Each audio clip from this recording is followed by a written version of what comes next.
la oportunidad para presentar los escritos diseñados e ilustrados por diversos cronistas como el Fray Martín de Murúa, Pedro Pizarro, Pedro Cieza de León y la mano de Guamán Poma de Ayala y el Inca Garcilaso nos permite ver cómo fue la conquista, el camino a nuestra independencia y de poder conocer mejor nuestra historia.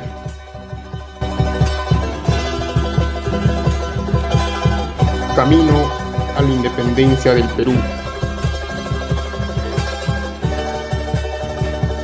Los incas rebeldes de Vilcabamba, el último bastión. Con la ocupación del Cusco en noviembre de 1533 y la fundación de Lima en 1535, teóricamente debía haber terminado la invasión española, pero no fue así. Lo peor estaba aún por llegar. Manco Inca, joven noble, hijo del Inca Huayna Cápac y de la Coya Mamarruntu, habiendo tomado conocimiento de la muerte de su hermano y enemigo Atahualpa en Cajamarca, recibe en el Cusco al invasor Francisco Pizarro para reclamar su derecho de sucesión y ser nombrado Inca del Imperio, logrando su cometido el 16 de noviembre de ese mismo año. Manco Inca estaba convencido que los españoles eran dioses que venían a hacer justicia contra los abusos de Atahualpa. Los habitantes del Cusco vieron con sorpresa cómo sus templos eran saqueados por los supuestos dioses. Con el paso del tiempo, Manco Inca se daría cuenta que los extranjeros a los que brindaba su apoyo no eran los Huiracocha que él imaginaba, sino invasores que debido a su codicia saqueaban indiscriminadamente, al tanto que cometían abusos sistemáticos a los indios. Y él mismo, sin importar su condición de gobernante, lo encarcelaron y cometieron toda clase de abusos contra él y su familia, quienes lo torturaron, lo humillaron, tratando de conseguir que confesase dónde podían encontrar más tesoros y riquezas. Este tormento contra el Inca duraría hasta 1536, cuando logra que Hernando Pizarro lo libere bajo la promesa de conseguir y entregarle varias estatuas de oro. Saliendo del Cusco, decidió de una vez por todas que había llegado el momento. Reunió 100,000 soldados para atacar el Cusco y expulsar a los invasores. Además de esto, Manco Inca también tendría que lidiar contra sus hermanos que lo habían traicionado y se habían aliado con los españoles. El 3 de mayo de 1536, la ciudad imperial amanecería rodeada por el ejército de Manco, capturando las zonas altas del Cusco y diversas partes. Eso sí, a costa de un altísimo precio de sangre, debido a lo difícil que era combatir con jinetes armados y reforzados por cientos de guerreros nativos, aliados de los españoles que odiaban a los incas. Este ataque, conocido como el Cerco del Cusco, fue tan arrollador que los españoles creían que perderían la ciudad.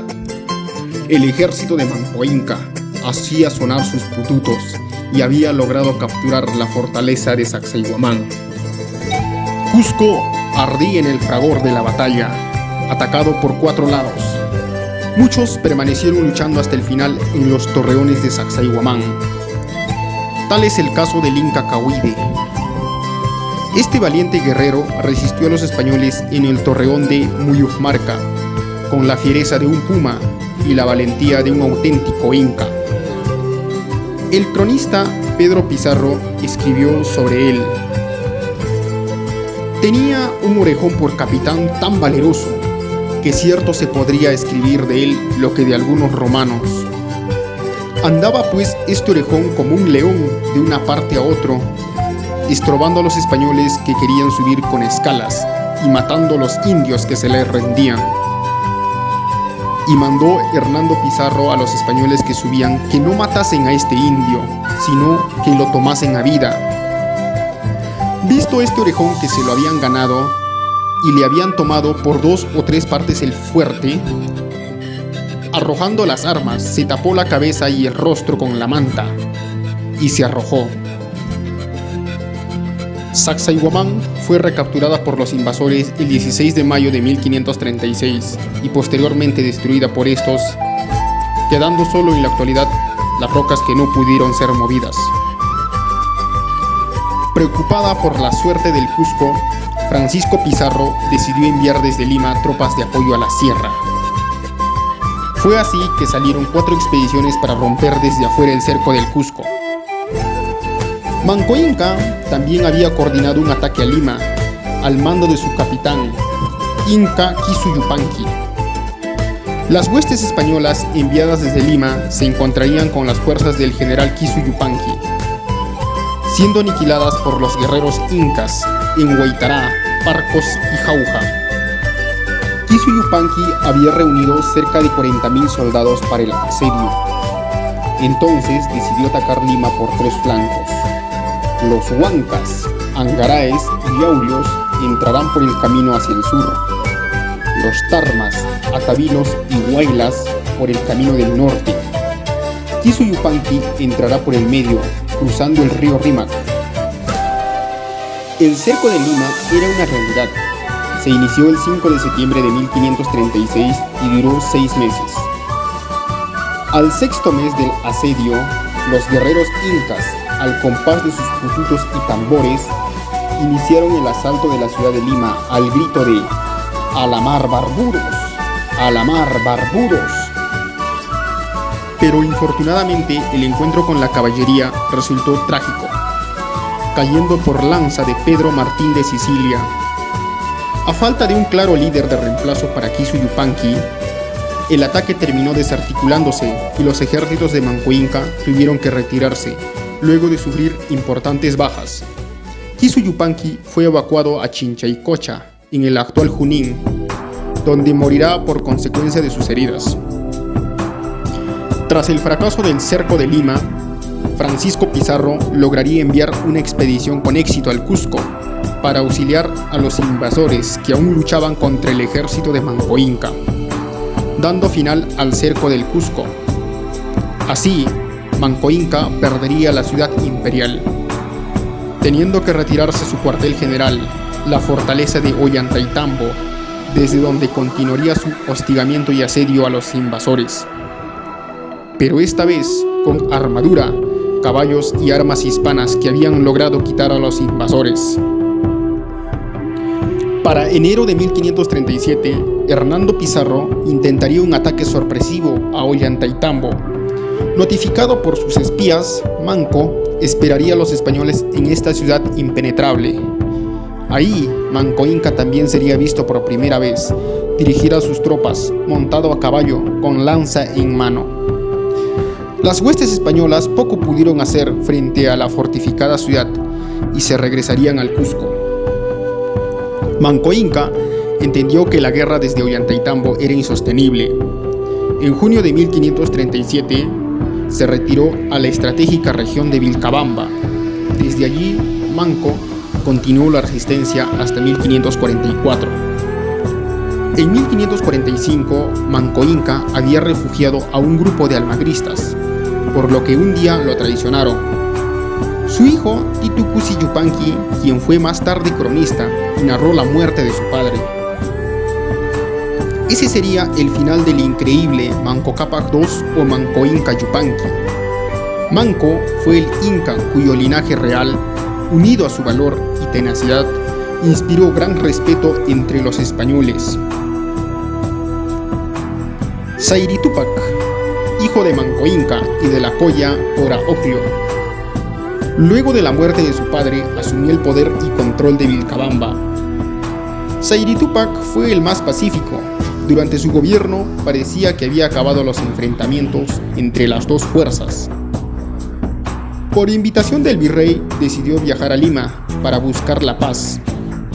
Como resultado de dicha negociación, Sayri Túpac recibió un palacio en el Cusco, tierras en el valle de Yucay. Además, a finales de 1558, el Inca y su Colla, Cusi Huarcay, fueron bautizados. Sayri Túpac adoptaría el nombre de Don Diego Hurtado de Mendoza. Su esposa sería bautizado como María Manrique y su pequeña hija como Beatriz Clara, hasta que en 1561 moriría posiblemente por un envenenamiento. Titu Cusi Yupanqui, el inca cronista, hijo de Manco Inca, asumió el poder a la muerte de su hermano Said Túpac en 1562. El virrey Diego López de Zúñiga quiso reiniciar las negociaciones que tenía con su hermano, logrando firmar con el Inca la llamada Paz de Acobamba. Titu Cusi se bautizaría en agosto de 1568, recibiendo el nombre español de Diego de Castro. En 1570 se dice que murió a manos de los curas que lo adoctrinaban. Túpac Amaru, último inca de Vilcabamba. Este inca rompió con toda negociación realizada por sus predecesores. Cerró las fronteras y caminos a Vilcabamba y declaró la guerra al Estado español. En respuesta, en 1572, el virrey Toledo mandó a capturar al inca. Túpac Amaru no pudo contener las embestidas del invasor y se retiró a la selva junto a su esposa. Fue el capitán Martín García de Loyola quien capturaría a Túpac Amaru y su familia. Cerraba la marcha Túpac Amaru, descalzo, con esposas y con una cadena en el cuello, quien era conducido por su captor.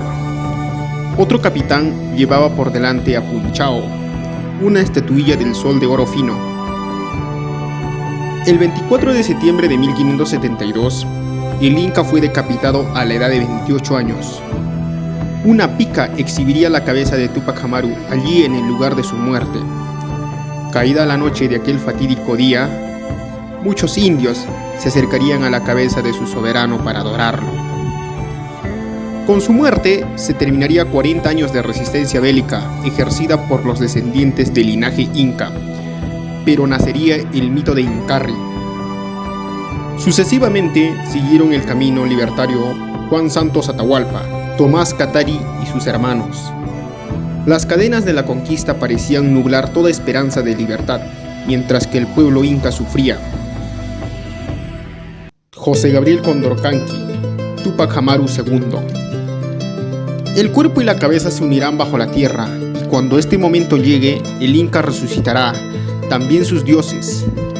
Entonces los españoles serán derrotados, y surgirá un nuevo imperio, y los indios volverán a ocupar el lugar que merecen. 200 años después, el mito tomaría forma en otro descendiente del linaje inca.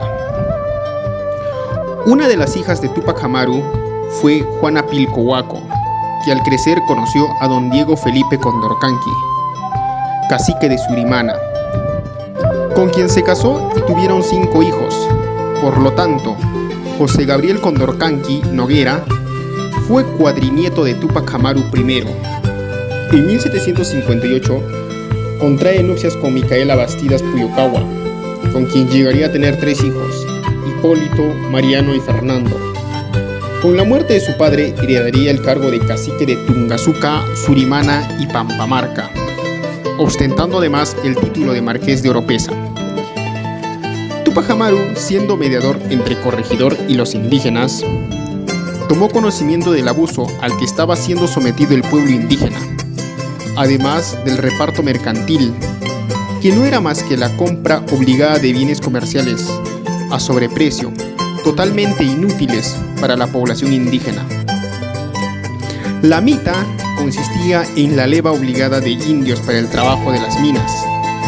Los indios del cacicazgo de Túpac Amaru eran conducidos a la villa imperial de Potosí, vendiendo sus terrenos. Eran generalmente acompañados por sus familias. La mayor parte de los que partían no regresaban jamás.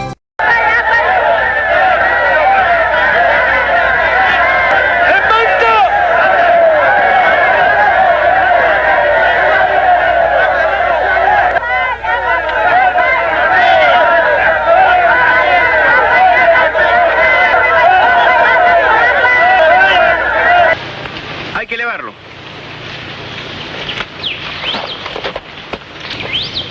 Amárralo. Amárralo rápido. Taitito, no lo lleve, Taitito. No lo lleve, Taitito. Frente a estos abusos, José Gabriel tuvo que viajar a Lima para defender su posición de curaca y el título de legítimo descendiente del último inca. Asimismo, tuvo que denunciar gravemente la mita. Pero en 1778 dejaría Lima abatido por el sistema judicial que ofrecía pocas esperanzas para los pobres indígenas.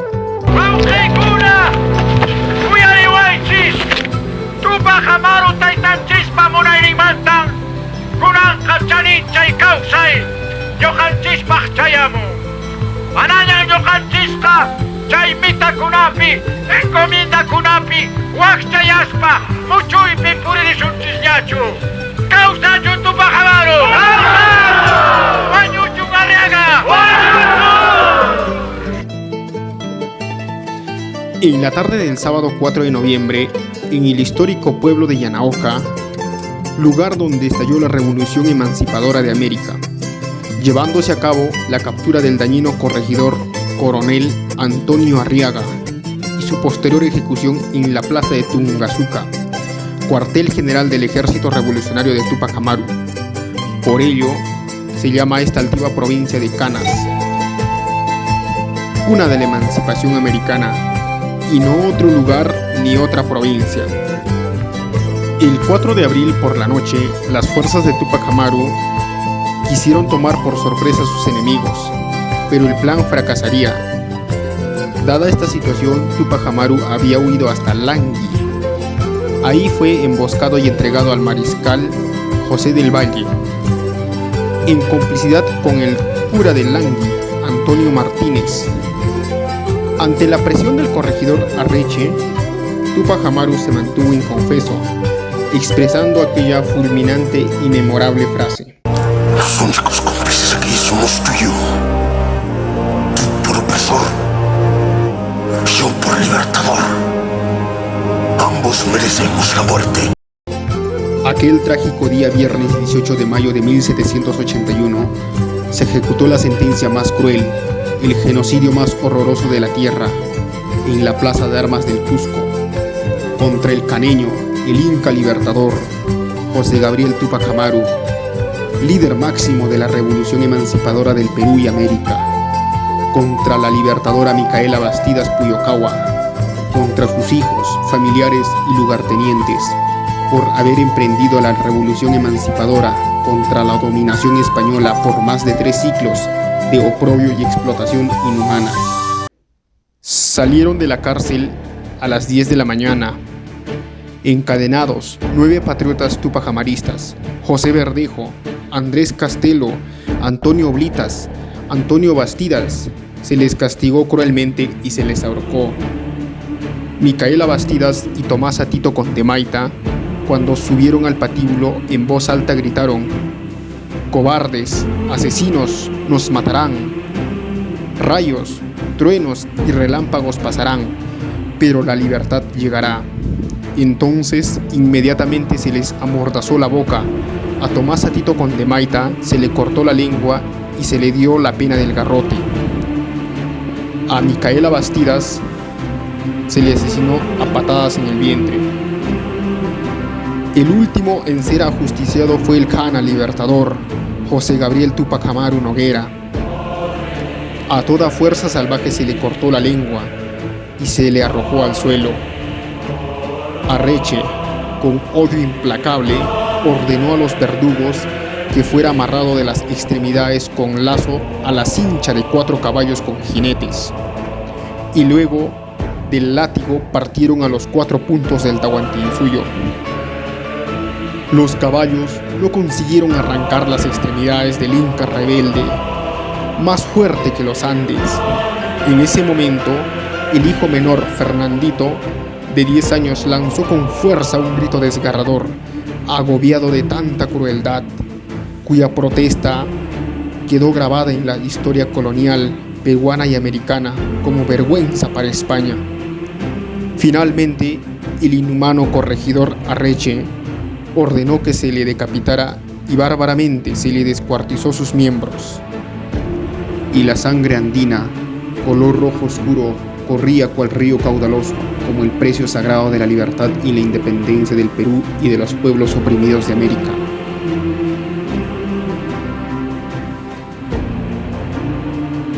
La muerte de Túpac Amaru, ocurrido el 18 de mayo de 1781, no determinó de ninguna manera el fracaso definitivo de la revolución emancipadora, como erradamente se difunde, sino que al contrario, dicha muerte heroica reafirmó con mayor violencia y decisión los impulsos combativos, decretando la continuación de la lucha armada en contra de España. La rebelión por la independencia de América rápidamente se expandió por el Alto Perú, llegando a Argentina, Uruguay, Paraguay, Chile y otros países. La guerra emancipadora es una sola unidad inseparable, que comenzó en 1780 con Túpac Amaru y terminó en 1824 con Simón Bolívar. Esta es la gloria americana iniciada por Túpac Amaru el 4 de noviembre de 1780 en Yanaoca y finalizada 49 años más tarde con la capitulación de Ayacucho. La Dirección de Cultura del Perú rinde un justo y merecido homenaje al egregio Túpac Amaru, auténtico libertador de América. Querrán matarlo y no podrán matarlo. Querrán descuartizarlo, triturarlo, mancharlo, pisotearlo, desalmarlo. Querrán volarlo y no podrán volarlo. Querrán romperlo y no podrán romperlo. Querrán matarlo y no podrán matarlo. Francisco Antonio de Cela y Arizaga es notable por ser quien proclama el primer grito de independencia en Tacna, el 20 de junio de 1811. Por eso es considerado prócer de la independencia del Perú. En 1808, Napoleón Bonaparte, como plan de su proyecto de dominación, invade España. Argentina, aprovechando esta situación, el 25 de mayo de 1810 derroca al virrey Hidalgo de Cisneros y eligen nuevas juntas para buscar la independencia del virreinato del Río de la Plata, actual Argentina. Al mando del abogado Juan José Castelli, el Ejército Libertador establece comunicación con los habitantes de las ciudades del Alto Perú y del sur peruano, buscando despertar en ellas el espíritu de rebelión, y lo logran, entre ellas la ciudad heroica de Tacna. Encabezado por el prócer Francisco de Cela, y como plan de su levantamiento, toman el cuartel de la ciudad, apoderándose de las armas y demás pertenencias. Sin embargo, el 26 de junio, una terrible noticia terminaría por desbaratarlos. El ejército de José Manuel Goyeneche, del ejército realista, proclama la derrota del ejército de Castelli, que venía por el Alto Perú. Frente a esta noticia, cunde el desánimo en Tacna. El movimiento ha terminado con su total fracaso y con la captura de Francisco de Cela. En 1814, Cela es condenado a destierro del país y a 10 años de prisión en Panamá. El prócer, debilitado por el clima y terribles tribulaciones anímicas, sucumbe a la muerte el 18 de julio de 1819, pronunciando frase como esta: ni Tacna ni Perú. Por ello, la ciudad de Tacna lo recuerda como una de sus figuras más ilustres y le rinde homenaje en plazas y calles. Aunque su levantamiento solo duró 4 días, marcó el antes y el después del primer grito de independencia en el Perú. Luego del fracaso de 1811, los patriotas argentinos volvieron a enviar fuerzas al Alto Perú. Su plan era llegar al corazón del virreinato peruano, centro del poderío colonial en Sudamérica. Enrique Payardelli intentaba tomar Moquegua y luego pasar a Arequipa. Paralelamente, Manuel Belgrano avanzaba por el Alto Perú e intentaba tomar la ciudad de La Paz. Sin embargo, la suerte les fue adversa y por partida doble. Payardelli caería en octubre de 1813 en las pampas de Camiara. Un mes más tarde serían vencidas las tropas de Manuel Belgrano. Los centenarios de los levantamientos dirigidos por Francisco de Cela y Enrique Payardelli en 1811 y 1813 respectivamente, encontraron a Tacna ocupada por los chilenos. Por obvias razones no se pudieron celebrar convenientemente. Pero en el siglo XXI, estas gestas por la libertad de América han sido celebradas en Tacna con la grandeza que merecían. Corriente Libertadora del Sur, Don José de San Martín. Todas las juntas o rebeliones fueron combatidas y derrotadas, principalmente desde el Perú por el virrey Abascal. La única junta que nunca fue derrotada fue la de Buenos Aires, y la gran ciudad donde nunca hubo juntas fue Lima. Estas dos ciudades fueron polos opuestos de la lucha por la emancipación. Buenos Aires como eje del movimiento independentista y Lima como el más poderoso bastión realista. Los revolucionarios de Buenos Aires, al mando de don José de San Martín, estaban convencidos de que su supervivencia estaba condicionado a la independencia de otros territorios sudamericanos, en especial el Virreinato del Perú, que era el centro del poderío español.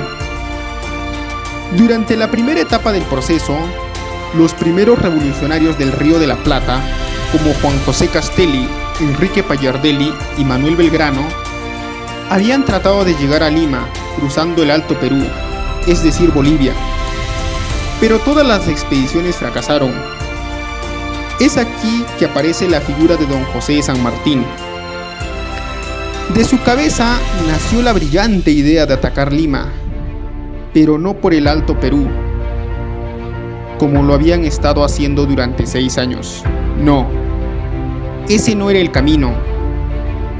A Lima había que entrar por el sur, es decir, por Chile.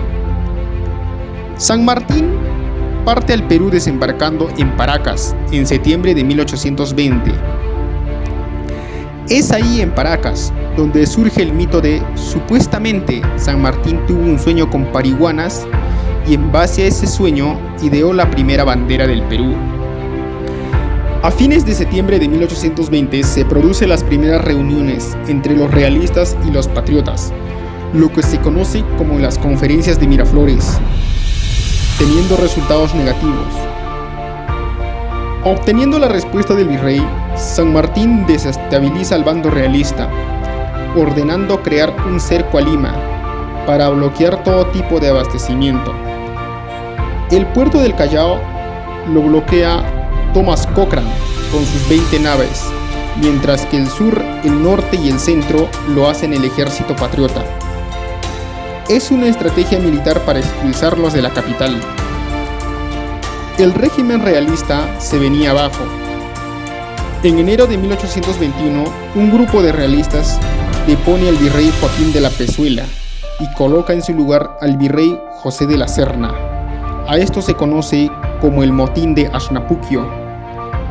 El 2 de junio de 1821 se produjo la conferencia de Punchauca, donde se reunieron San Martín y el virrey La Serna, y donde este último no aceptó ningún tipo de independencia y terminó retirándose con su ejército hacia la sierra. José de la Serna estableció su base en el Cusco. Desde allí gobernó durante 3 años más todo el sur andino y el Alto Perú, que para ese entonces eran los últimos reductos que permanecían leales al rey. Tras el abandono del ejército realista, San Martín ingresa a la ciudad de Los Reyes el 12 de julio de 1821. El 15 de julio se decreta que la independencia tenía que declararse el 28 de ese mes. El sábado 28 de julio, a las 10 de la mañana, San Martín sale del Palacio de los Virreyes y expresó su famoso discurso. El Perú es, desde este momento, libre e independiente por la voluntad general de los pueblos y la justicia de su causa que Dios defiende. ¡Viva la patria! ¡Viva la libertad! ¡Viva la independencia!